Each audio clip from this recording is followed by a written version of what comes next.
Allora, cari telespettatori, come avevo accennato prima, il tema di quest'oggi è la molestia, la violenza, gli abusi nei confronti delle donne, in particolare perché sono più deboli. Per quale ragione avviene questo? Cerchiamo anche di andare a scavare un po' più a fondo. Con i nostri ospiti comunque ve li ripresento, qualora vi foste persi la parte iniziale. Salvatore Fratallone, avvocato penalista, grazie di essere qui con noi. Paola Signorelli, psicoterapeuta, grazie anche a lei. Federica Vedova, segretaria regionale FILT CGIL del Veneto. Rosanna Bettella, coordinatrice donne SPI Veneto. Roberto Marcato, assessore sviluppo economico regione del Veneto, Lega Nord. E Leonora Musco, Forza Italia, capogruppo in Comune Padova.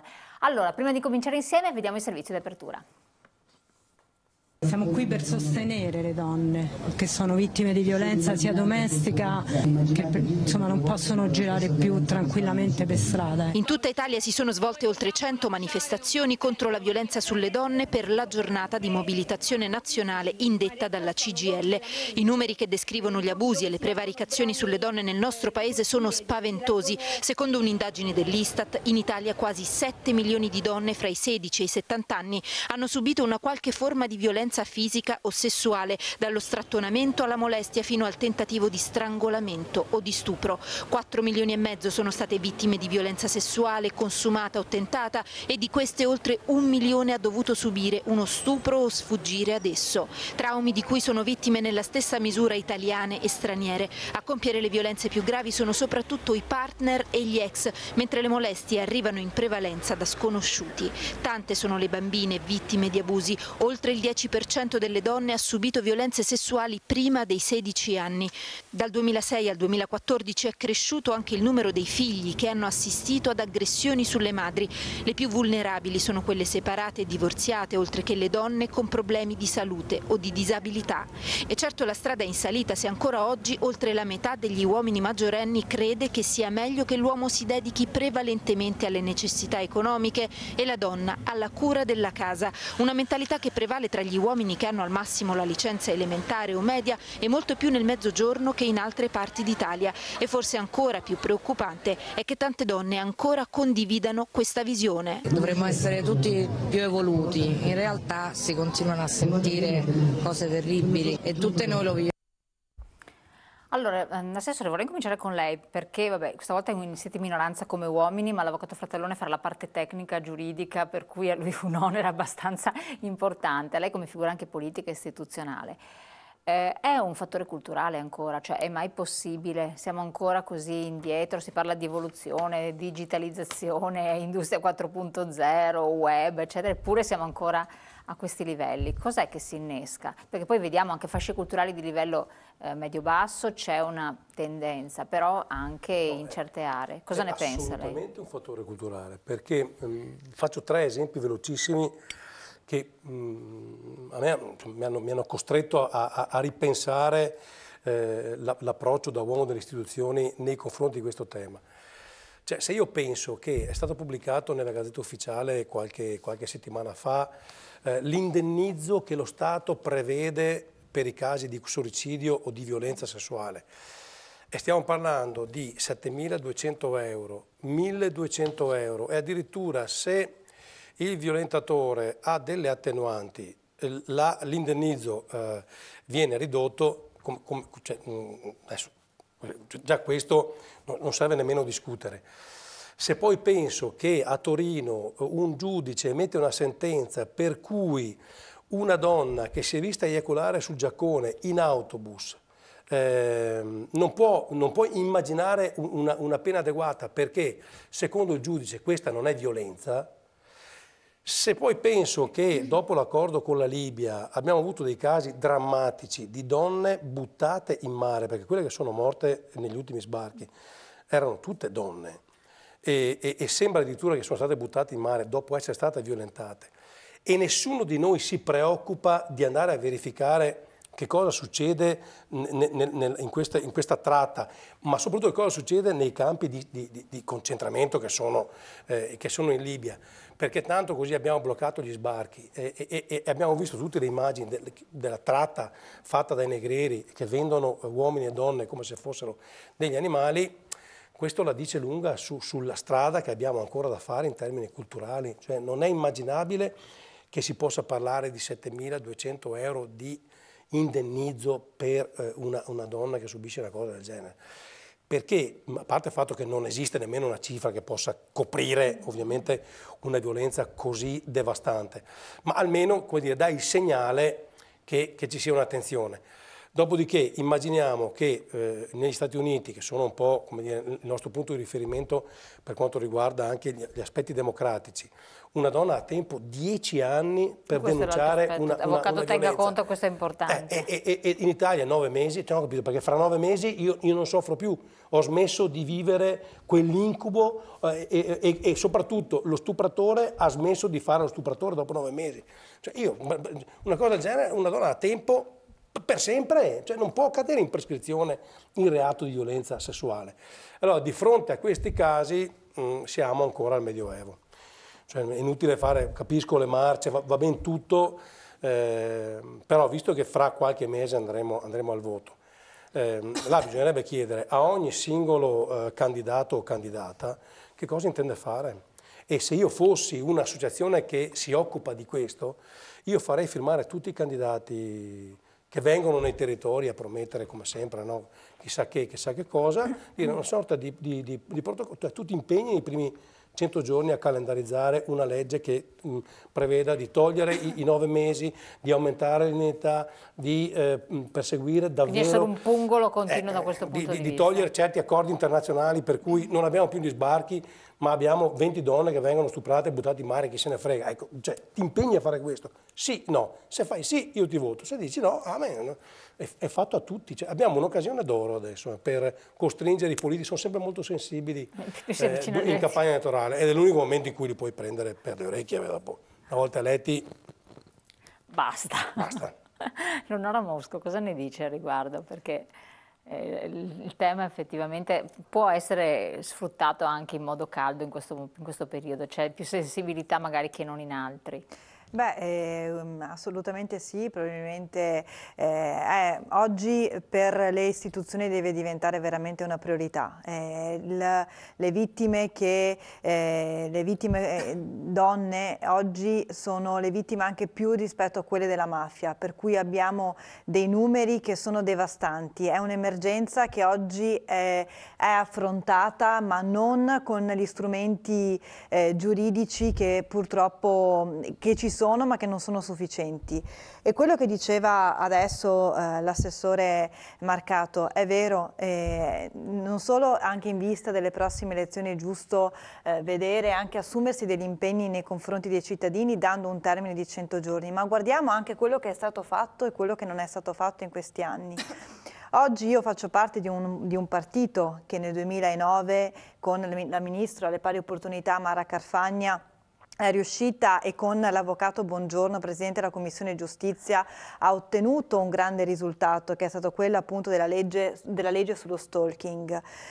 Oggi ci siamo ritrovati invece un governo che ha eliminato il Ministro delle pari opportunità. Nel pieno dei sottosegretariati che sono stati attribuiti è stato depennato il Ministero delle pari opportunità. Testimonia questo la sensibilità che è stato anche a partire da questo, l'attenzione che viene riservata alle donne in questo governo. Tutti i centri antiviolenza oggi sono fortemente in crisi, in difficoltà, fanno leva solo sulla grande forza che è dimostrata dalla rete del volontariato, delle associazioni di volontariato che oggi ci sono nei territori e che si autosostengono, che non hanno più il sostegno di cui invece avrebbero bisogno.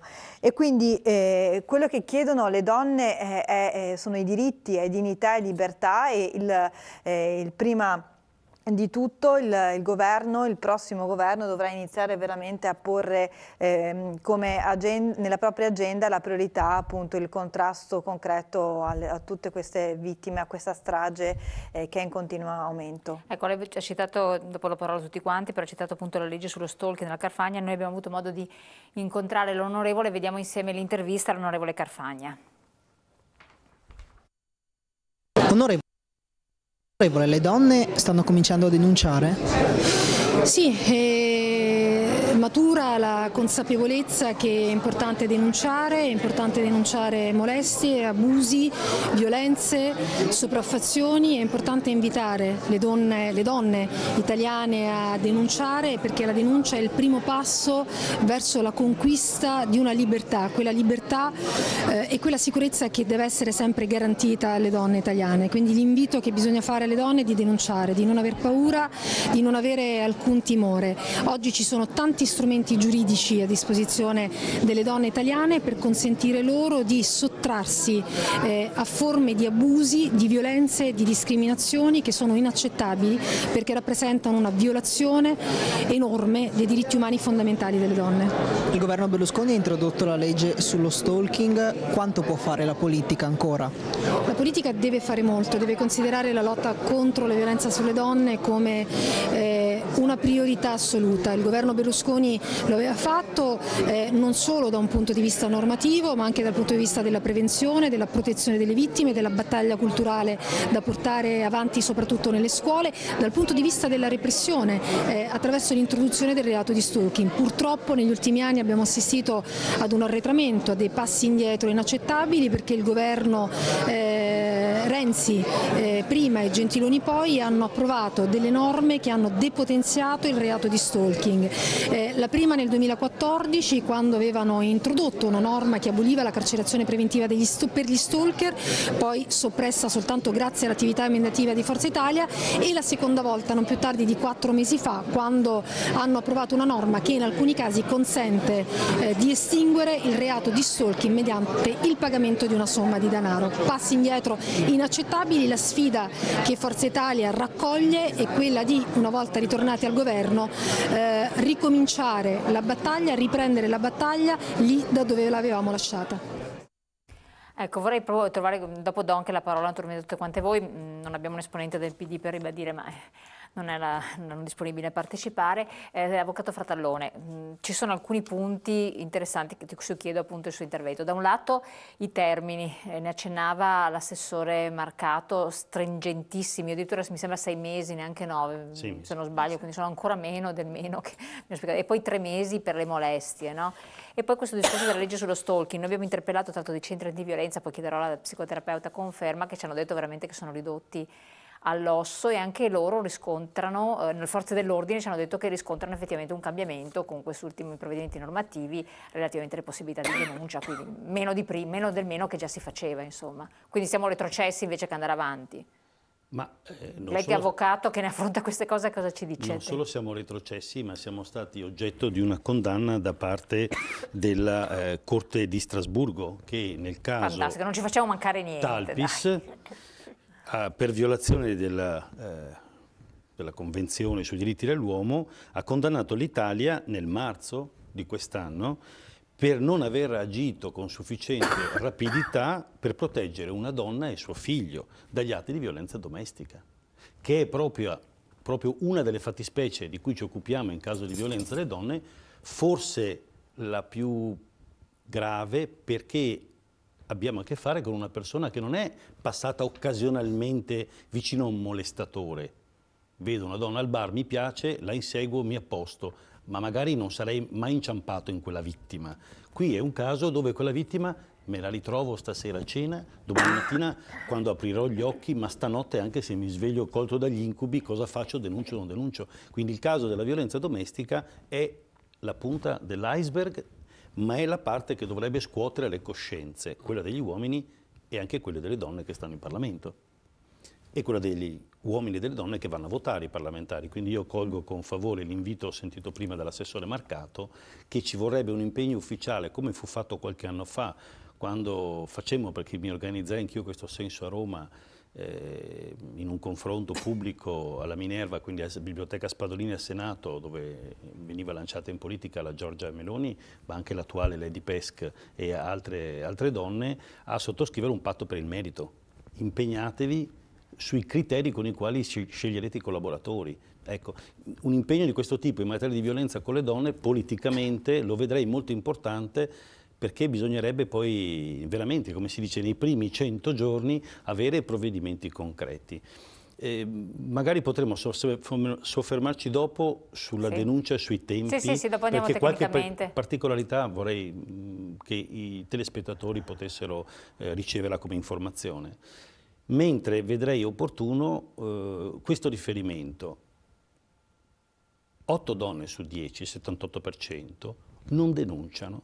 Questa era l'altra componente. Questo dato è pesante, perché vuol dire che quando, l'ho sentito prima da una delle persone intervistate, si parla di dati che sono drogati.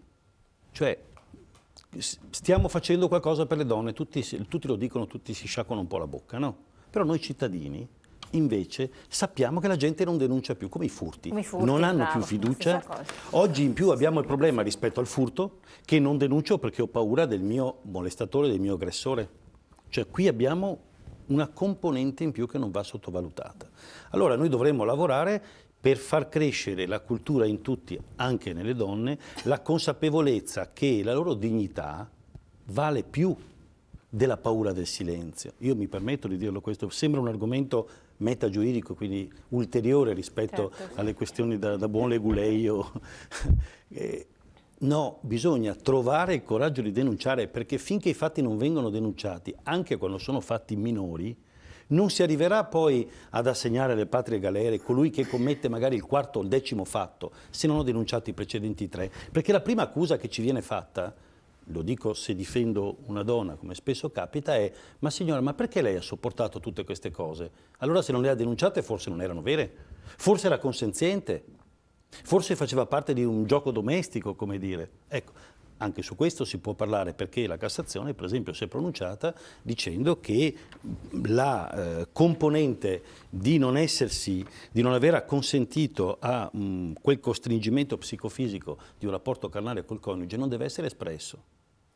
Quindi non è sempre necessario il dissenso, certo è difficile da provare, però per fortuna nel 2017 in particolare la terza sezione penale si è occupata di queste cose e ha detto: guardate che il rifiuto ad assoggettarsi a questi atti di protervia, ne abbiamo fatto un esempio, la violenza sessuale sul coniuge, può emergere anche da altre circostanze, quindi le donne devono prendere coscienza che devono denunciare. Posso? Sì. Io condivido. C'è un tema sicuramente culturale dove tutti noi dobbiamo fare di più per spingere le donne a denunciare situazioni così gravi. Ma c'è un tema giuridico anche, cioè una donna deve avere la garanzia che una volta che ha denunciato non si ritrova alle 4 di mattina l'infame che le ha usato violenza il giorno dopo, perché altrimenti tu hai voglia di dire a una donna vai e denuncia, magari ti dice sì, d'accordo, io lo denuncio, ma non è che poi per un cavillo, per un motivo qualsiasi, io me lo ritrovo al bar. Perché se me lo ritrovo al bar... La risposta è già sicura, sono sicuro che me lo ritroverò, perché nel caso della violenza... Ma allora, per questo che la prima cosa da fare è lo Stato che deve intervenire, cioè questo va disinnescato, va messo in condizioni di non nuocere più. Allora, se c'è un problema di questa natura, non è che possiamo stare là a lavorare. Mi rendo conto che poi il diritto ha tutte le sue garanzie ed è giusto così, perché noi siamo un paese civile. Però insomma, se è dimostrato che questa è stata massacrata di botte in casa sua, cioè, questo qua deve stare almeno a 20 chilometri, a 20.000 chilometri da lei, e se sta in carcere anche 4, 5, 6, 20 anni, a me non dispiace, cioè, hai alzato le mani, è un problema tuo, cioè, dopo farai tutti i tuoi percorsi riabilitativi, farai tutte le tue cose dal psicologo, tutto quello che vuoi, ma intanto io ti devo mettere in condizioni di non nuocere più, perché sennò... Perché noi siamo riusciti ad avere qualche vittoria, seppur non, ma insomma, nei confronti della criminalità organizzata? Perché abbiamo dato la possibilità al pentito di essere blindato, che altrimenti cioè, lui e i suoi familiari, perché tu hai voglia di dire, ma sei d'accordo con quello che fa? No, lo denunci, sì, ho capito, ma colpa mia, mio figlio, mia moglie e tutti, sono state fatte delle leggi ad hoc e dovrebbero essere fatte la stessa cosa per indurre le donne a farlo, perché io mi metto nei panni di una che ha già subito violenza, per cui è devastata e piena di paura solo per il fatto che è stata picchiata a sangue o peggio ancora violentata. Te che dici anche, vai, però guarda, io non ti garantisco che il carnefice domani mattina non sia a casa tua a prendere il caffè. Cioè, La cosa più grave è che ci sono pronunce come quella del 2 ottobre 17 di Torino, dove non solo c'è stata quella questione dell'autobus, dello strofinamento, che siccome non c'è stato contatto fisico la persona non è punibile, per un attimo mi astraggo da quella pronuncia, ma quella dove il magistrato ha applicato una norma dello Stato che è recente, perché è del 23 giugno 2017, è entrata in vigore subito dopo, che prevede che se viene offerta una somma di denaro a titolo di risarcimento, anche se vi è il rifiuto della persona offesa, della vittima, che dice no, quei soldi sono uno sfregio nello sfregio, perché sono pochi, innanzitutto. È un elemento di qualità questo. Il giudice può valutare la congruità. Se la cifra offerta è congrua, il giudice, attenzione, non dichiara estinta la pena, come un'amnistia, dichiara estinto il reato. Cioè, quel fatto non c'è mai stato. Allora, se il fatto fosse grave, non si applica l'omicidio. È come se il morto ritornasse in vita. No, ma infatti però, se mi hai fatto stalking, vuol dire che uscivo di casa e ti vedevo, parcheggiavo la macchina andando in ufficio, quando uscivo non ti vedevo a te, ma vedevo la tua macchina parcheggiata vicino alla mia. Se io ero online con WhatsApp, io ho provato a installarlo ieri per divertimento, visto che c'è gratuitamente un sistema per monitorare se gratis, un certo numero che tu vuoi è online.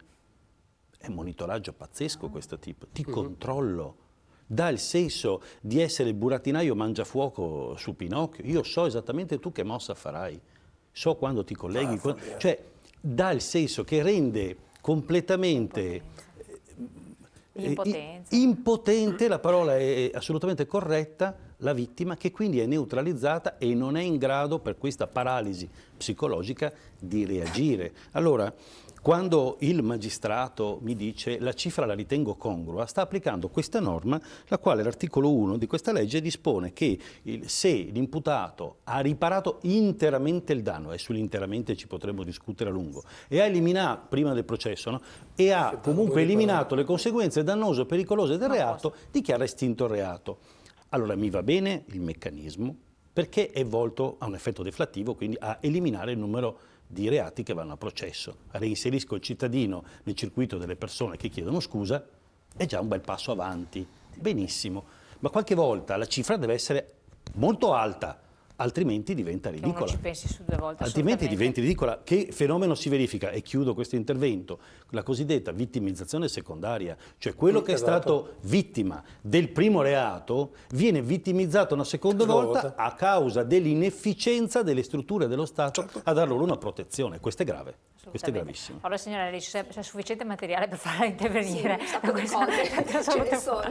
Dopo sentiremo anche il sindacato cosa ha da dire, perché poi stiamo... Allora, io innanzitutto lavorando in un consultorio familiare privato e in collegamento con tutti i servizi nel territorio, sicuramente tutto ciò che riguarda l'ambito della violenza, delle molestie, violenza domestica, violenza nell'ambito del lavoro, sono casi che, devo dire, negli ultimi 10 anni, anche 15, c'è stata un'escalation. Quindi mi trovo spesso a seguire donne che hanno subito delle violenze sessuali, delle violenze domestiche, vengono aiutate, prima l'avvocato ha detto dobbiamo, io aggiungo sarebbe o modifico, sarebbe buono che le donne arrivassero ad un processo di consapevolezza, perché è il primo passaggio, ma i tempi di cui parlava prima l'assessore, 9 mesi, 10 mesi, ognuno ha i propri tempi e devono trovare degli enti, dei soggetti, in questo caso dei professionisti, prima o che ti facciano accelerare i tempi per stare dentro quelli della giustizia. No, i tempi accelerare, aiutarle, supportarle ad arrivare ad un processo di consapevolezza di quello che hanno subito, di quello che andranno incontro, di sapere che non sono da sole. Perché spesso cosa succede? Cosa si va a minare? Tutti i meccanismi di difesa vengono abbattuti, nasce il senso di colpa. Io aggiungo anche, mi è capitato proprio giovedì, lo chiamerei un obnubilamento della mente del ma sono io e l'altro, ma sto dicendo la cosa giusta, ma è proprio vero quello che mi sta succedendo, oppure sono io che sto decodificando il linguaggio verbale, non verbale dell'altro in una una maniera differente e quindi forse è mia la colpa, forse è mia la responsabilità. Oppure in casi di violenza domestica, ho un caso dove da anni ci stiamo lavorando, lei ha fatto una denuncia, adesso i figli vengono ancora visti da questo marito, ma recentemente ha pensato bene, in un contesto estremamente pericoloso con la nuova compagna in auto, di iniziare a lanciare dei pugni nel cruscotto della macchina e nel vetro, rischiando di andare fuori strada sia con i 2 minori dietro che sono i suoi figli, e lanciando un pugno alla compagna. Quindi la precedente denuncia fatta, questi sono casi, sì, la denuncia precedente della compagna viene nuovamente rinforzata, ma qua bisogna agire perché la prossima volta che i ragazzi magari saranno in sua presenza e sono intimoriti perché hanno difficoltà ad andare a relazionarsi da diversi punti di vista. In più c'è anche il senso dell'autostima che viene minato. E altra cosa fondamentale è che tutti questi sono degli eventi traumatici. Che cosa succede ad una persona nel momento in cui subisce un evento traumatico? L'emisfero destro e l'emisfero sinistro, uno si occupa più della parte razionale, l'altra della parte emotiva, viaggiano più o meno in parallelo. Nel momento, più o meno, perché uno magari ha più una predisposizione alla parte razionale, l'altro di più alla parte emotiva, nel momento in cui c'è un evento traumatico, di n natura in questo caso, questo sono emblematici, c'è uno sbilanciamento tra i 2 emisferi e la persona, finché non rielabora, non diventa consapevole, non interiorizza ciò che ha vissuto e quindi lo rielabora, continua a viaggiare con i 2 emisferi sfalsati. Quindi si può lavorare con delle tecniche specifiche e poi in psicoterapia per portare la persona ad elaborare questo processo.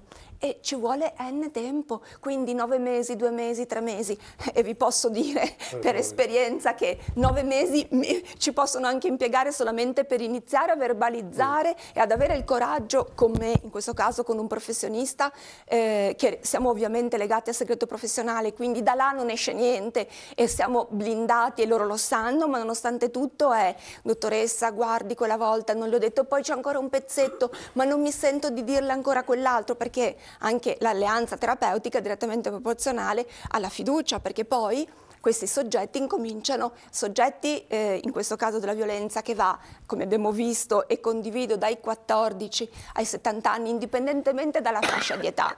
È comunque un trauma, indipendentemente anche dalle esperienze personali e dal bagaglio che ognuno di noi ha, perché poi ognuno di noi nasce con una capacità rielaborativa delle cose, ma essendo un evento traumatico, spesso io poi mi trovo soggetti e pazienti che arrivano o dobbiamo arrivare a somministrazioni farmacologiche, consulenze psichiatriche.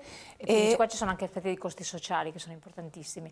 Torniamo su questi temi. Io devo andare in pubblicità, poi do la parola adesso anche a voi due per quel che vi compete. Pubblicità, pochi secondi, poi siamo di nuovo insieme.